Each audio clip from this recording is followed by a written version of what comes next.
Representative Ward. Speaker, strong support. Strong support. Please proceed. Speaker, this is a bill that's about unmanned aerial systems. It's basically advanced technology, that which is technology without a driver or a pilot, whether it's under the water, above the sea, in the air, on the ground, etc. Mr. Speaker, Hawaii has been honored to be chosen as one of the 6 test sites in the nation. And basically, as a nation, we've decided that we want to integrate UAVs or UASs into our national airspace. That means we're going to have pilots and pilotless airplanes taking off and landing as an inevitable development of technology.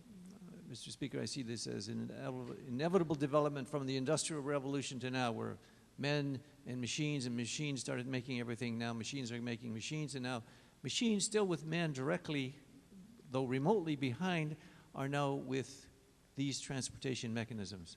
Mr. Speaker, as we speak, an unmanned submarine is now searching for the Malaysia Flight 370 in the Indian Ocean.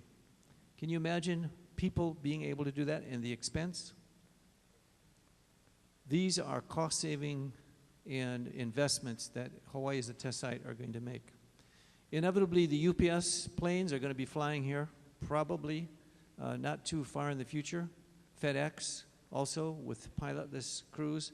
And Mr. Speaker, some of you have been seeing the Spitting Caves incident where a young man jumped in at China Wall, Spitting Caves, and quite frankly, a UAV could get to that site where he is faster than we can drive one of our rescue fire trucks.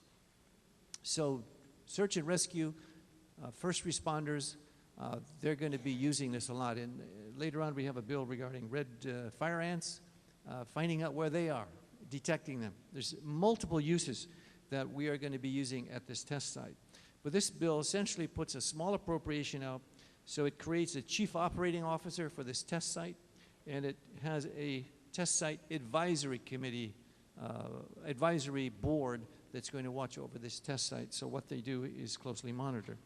Mr. Speaker, the bottom line is this is a billion-dollar investment that our nation is going towards. We are one of the first pioneers to do that, and I think for the small amount of money that this bill puts into it, it's a great investment and a great bang for our buck. Thank you, Speaker. Thank you very much, Representative. Further discussion on the measure before us. Representative Fukumoto.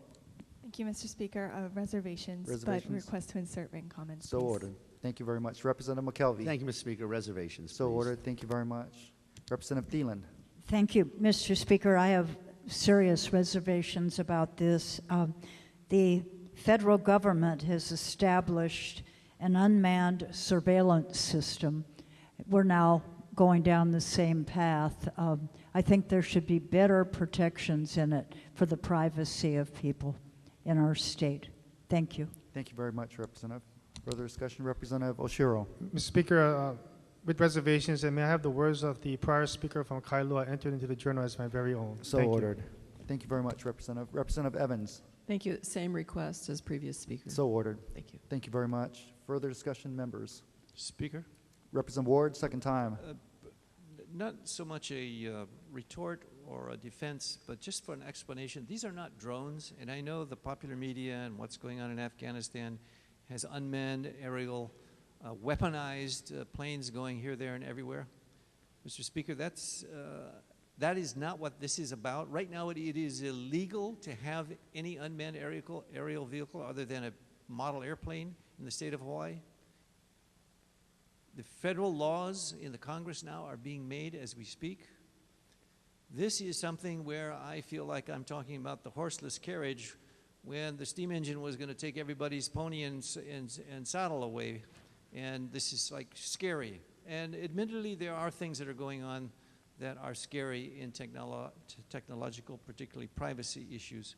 But Mr. Speaker, this is the future. It's going to happen. It's inevitable. And we are using it now. Another case in point is the train that's going to go to Kapolei and back does not have a driver, Mr. Speaker. That is an unmanned train. It's technology.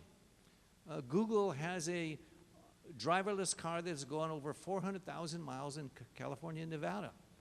They're safer, they're cheaper, they're In the future, mass transit is going to be based upon that. So, Mr. Speaker, lest the drone stereotype preoccupy people so their eyes are clouded by this, this is the future, this is technology. It's no different than when the Industrial Revolution started out with all of its machinery and scared people. And there became, what did they call the guys who would throw wrenches into the machine? The Luddites? Well, Mr. Speaker, the present-day Luddites need to open their eyes and look back historically and project into the future, which is now an inevitable thing, and Hawaii has the opportunity to be a pioneer, to be one of the first pioneers, one of the first advocates, one of the first progenitors, if you will, of this new technology. And Mr. Speaker, that's going to attract new businesses, new air and other sea-related investments, and it's going to, again, as I said earlier, keep us from this lack of diversification where we just live on our good looks and we stop using our brains. It's time to use our brains. It's time to get behind these kinds of innovative areas. Thank you, Speaker. Thank you very much, Representative. Speaker Joe Souki. Yes, Mr. Speaker. Well, speak in favor. Since my good looks has passed, I would wish to incorporate the speech from my friend from Hawaii Kai, and I'm very impressed with the zeal that he has for this, for the future. And I urge the members to support this measure. Thank you. Thank you. So